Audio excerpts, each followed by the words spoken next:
হুমায়ুনের মিম ফানুস ফেটে চৌচির।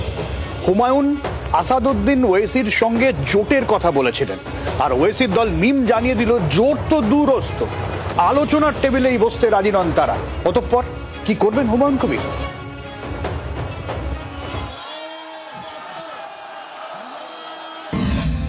বাবরি মসজিদের শিলান্যাস করে ইতিমধ্যেই রাজ্য রাজনীতিতে তুফান তুলে দিয়েছেন ভরতপুরের বিধায়ক হুমায়ুন কবির। তৃণমূল তাকে সাসপেন্ড করেছে, তারপরেই নতুন দল গড়ার ঘোষণা। একই সঙ্গে অল ইন্ডিয়া মজলিসি ইত্তেহাদুল মুসলিমিন বা মিমের সঙ্গে আসন ভাগাভাগি নিয়েও আলোচনার কথা ভাসিয়ে দিয়েছিলেন হাওয়ায়।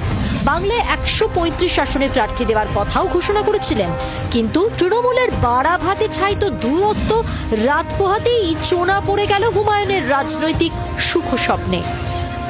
हुमायूं कबीर नाम का व्यक्ति शुभेंदु अधिकारी, जो भारतीय जनता पार्टी के बंगाल के सबसे बड़े नेता हैं, उनकी टीम का कोर मेंबर है। शुभेंदु अधिकारी टीम अमित शाह के कोर मेंबर हैं।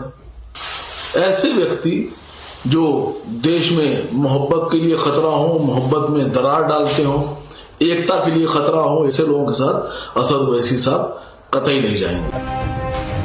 তৃণমূল শুরু থেকেই হুমায়ুনের সাথে দূরত্ব বজায় রাখার নীতি নিয়েছিল। মিম তরজায়ও একই অবস্থান কুণালের। তাদের ব্যাপার কোনো মন্তব্য করব না। হুমায়ুন কবির তার সঙ্গে কোনো তরজায় জড়াবার আমাদের কোনো ইচ্ছা নেই। মানুষ পরিষ্কার বুঝতে পারছেন। মসজিদ নির্মাণকে ভিত্তি বানিয়ে নতুন দল গড়ার ডাক, সাচ্চা মুসলমান হিসেবে নিজেকে তুলে ধরার উদ্যোগ।